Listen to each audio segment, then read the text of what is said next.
Well, so I think one of the other things that you spend a lot of time doing, because like everyone's familiar with SaaStr, but they might be maybe less familiar with SaaStr Fund, Yeah. and the fact that you're a full-time investor, even though like a full-time investor plus a full-time media company impresario here. So I guess that's like maybe two full times, which is probably not surprising. But maybe what you can do is kind of like share a little bit about how you started kind of like doing investing Yep. and like maybe what inspired the SaaStr Fund and kind of how it's differentiated from kind of other folks out there. Sure. I find a lot of this stuff boring, but I know people find it interesting, so I'll answer your question, right? So, Gee, uh, thanks. yeah. Well, I think founders should learn, and executives should learn a lot about how investing works, right? Sure. There is. It's just But my story. So after I left Adobe, one of my investors, a fund called Storm Ventures, asked me to join.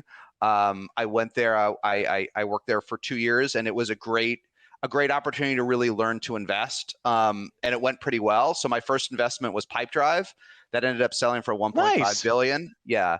My second one was that a Vista pickup? Yeah, they bought it for cash. That was the first one. So I learned a lot from that. The second one was Algolia, which is doing hundreds of millions and is worth 3 billion today, which will go IPO when we come out of this. Search as a service API. The third one was TalkDesk, which is worth 10 billion today. The fourth one is what became Greenhouse, which is worth about over $1 billion today.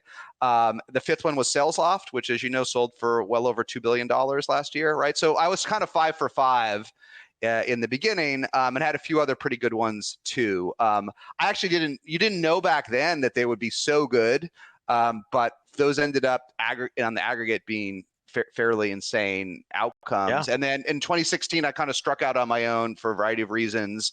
Got harder, but still done pretty darn well. And I try to do 3 or 4 investments a year of like 1 to 4 million. The world's changed. It got harder during the boom, right? From late 2020 to early 2022 when everything got insane. So I kind of slowed down a bit. And now I'm behind. I actually have too much money. As do some. I actually have. It's interesting for founders to be. I actually probably have too much money to invest now, and would love to do 4 great investments in the first half of next year if I can find them. It's a really interesting topic. It may not be what you want to chat about of dry powder. There was a lot of talk about too much dry powder. Now people aren't talking about it anymore because VCs that do later stage stuff are just terrified. They're terrified. But there's a lot for folks that have been around for a while, like me. Here's something for founders to know. For folks that do seed, up to late seed, up to early A, folks that have been doing this I started investing in 2013. So anyone that's been doing it since 2015 or so, they're excited to invest now. Folks that started more recently are declined and so on. It's not even just that. It's just like it's still pretty good. Like good companies today are still worth $5 billion. Like if you invest at 10 million valuation and GitLab's worth 5 billion and HashiCorp's worth 6 and Mongo's worth 8, you could still make money. So maybe not as much as last year, but so folks that have been doing seed for a while that have had some returns, some hits, right? Yeah, maybe they're worth half of what they were last year, but we know how to do it. But folks that started investing more recently, actually, no matter what they claim to their LPs, their portfolios may have like nosedived, right? Oh yeah, definitely. Yeah, even with market adjustments, my current batch of companies is at 4.4x. So like that's still good. Like you can still make money if you quintuple your investors' money, right? So that's why hunt out investors now that have been around for a while. Hunt out investors that aren't scared. If you're early stage, they'll invest. But late stage, oh my God, I've been stunned the last 30 days how much worse. And I just wrote about it on SaaStr today, how much worse late stage investing is. And this is why there's so many layoffs in the industry. It's not, sometimes these companies are struggling, but for the most part, CEOs are waking up to the fact that there's just no more money coming. That's the issue. That's what's fueling layoffs. There's no more money coming. Yeah, like what used to be like, okay, this is good for 24 months. Now it's like, nah, that actually might be enough for 36 months. It might be enough for 48 months. Yeah, it might be it. Right. So exactly. So like just, rejigger, tune your spreadsheet, a little bit there and say like, oh, okay, gosh, like I guess we can't be that upside down right We can't be now. that upset. And And then like yeah, and what if and then I can go back to the point, but basically if you're wondering what happened in layoffs, like what Stripe said is like was transparent and true. Basically, everyone doubled their hiring last year. Everyone doubled their hiring.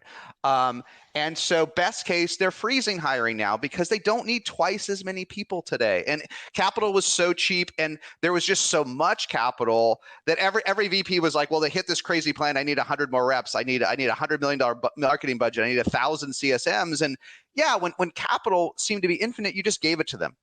Right, you just gave it to them. But the thing is, people hired 50% more people than they needed last year. When I go back at the headcounts of the later stage companies I've invested in, all of them doubled their headcount. Even some of the most conservative and lowest burn ones doubled their headcount last year, and no one needed to. Like, let's be honest, no one really needed to double.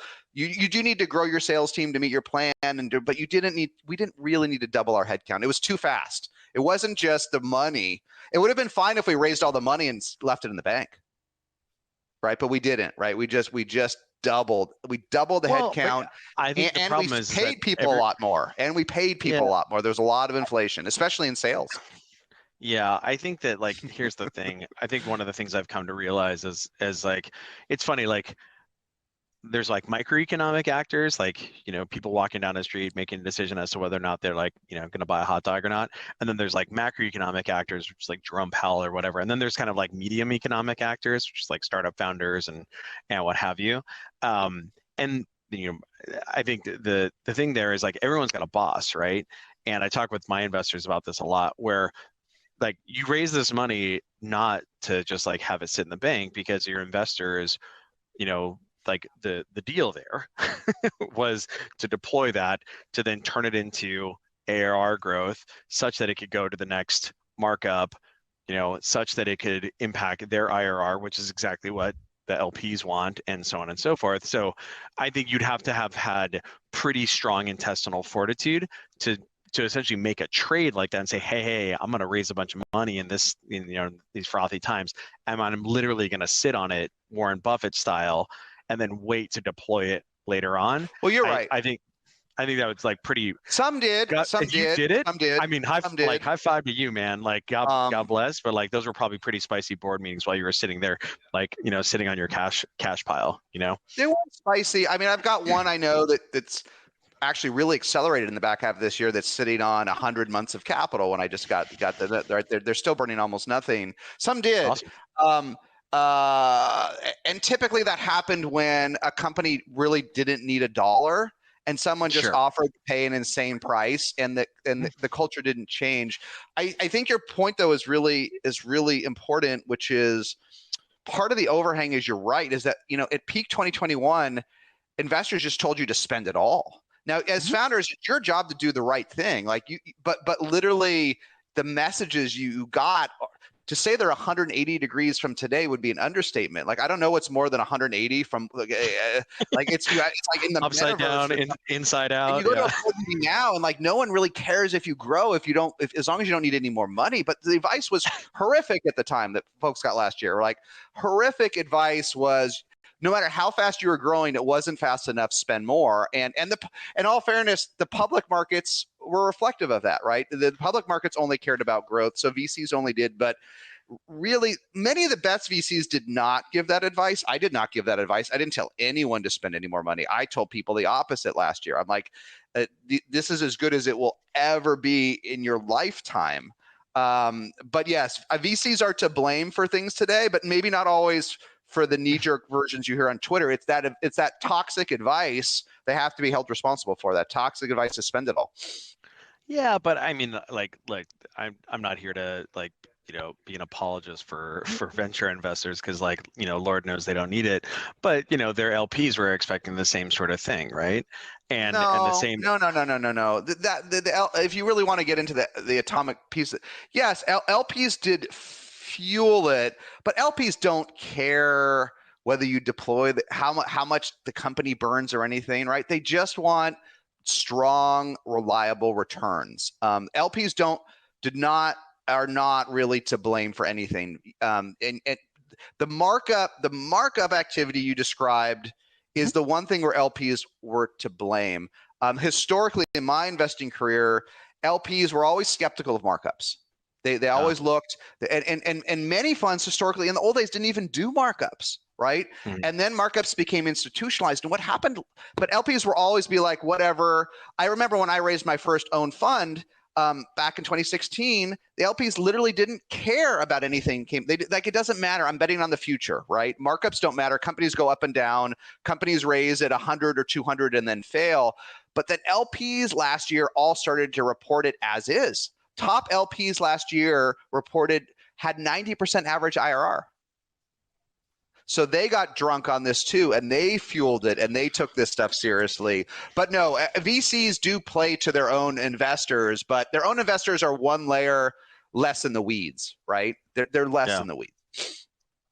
Yeah. And so just kind of as we're kind of wrapping up on time here, Jason, when you say, so it sounds like you're saying that you have a bunch of, dry powder that you're sitting on, and you're looking for to make, generally you do 3 to 4 investments a year. What was 3 to 4 investments a year, $1 to 4 million, $1 to $4 million. Maybe you can kind of share a little bit about how SaaStr Fund is differentiated from other kind of early stage kind of C stage. I don't think I'm differentiated providers. In any way, shape, or form.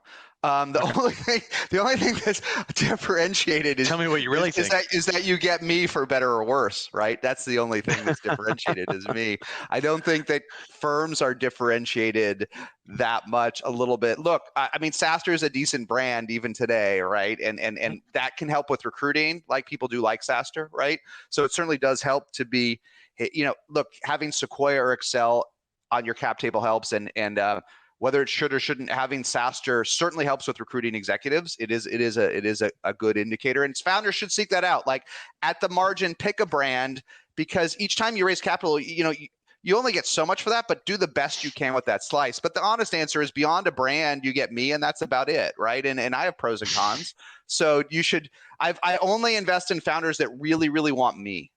This is what I've learned over the years. And every month, I'll do a favor meeting. I'll get an email from another VC, be like, "Can you meet with this startup?" And I'll be like, "Do they know SaaStr?" And they'll be like, "Not really." And I'll be like, I really, and I'll do the meeting, and it just never works out, right? It never works out. All the ones I've done have been from SaaStr super fans. And if you are a SaaStr super fan and you've read SaaStr and you think my honesty and direct approach and the ability to help you recruit is what you want, then email me, seek me out. If you don't think that I could add any value, or maybe I add negative value, then do not seek me out. And that's cool. Venture is only so lucrative, and it's only so interesting. And I would rather do fewer investments with founders that want me than be out there. And maybe to tie it together, venture is sales, right? And there's different sales strategies, right? And mine is 100% inbound. I failed at outbound as a CEO. And I failed. It is, engine. And I failed at outbound as an investor. Every outbound deal I've done, either one failed, and I gave up. And so I just wait, and hopefully each year, 3 or 4, a couple good founders, great founders, pick me. And that's all you really have to do in investing, is all the meetings don't matter. Nothing matters other than that a couple great people pick you. And I will tell you, I'll that's where I'm different. And to finish the thread, if you're curious, you can meet 1,000 founders a year, or you can meet one. The other ones don't matter.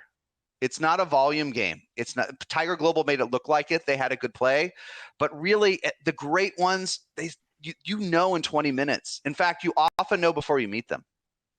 Not always, but often, right? The way they communicate, the way they share data, the way they share metrics, the way they share their vision. Not all of them, but so many of the best ones are so crystal clear on how they're going to get there, why they're going to get there. Those are the ones that you want to invest in, and those are the ones you want to work for as a VP or a leader. You want to work for the ones with that vision and the ability to express where they're going in a way that makes your jaw drop. And if you're not seeing that from your boss, find another boss, find another CEO to go work for, right? I get that. We've had the benefit of having Nick Mehta from Gainsight, Kyle Porter from SalesLoft, Manny Medina from Outreach come do fireside chats, and the clarity of thinking and communication and kind of leadership is next level.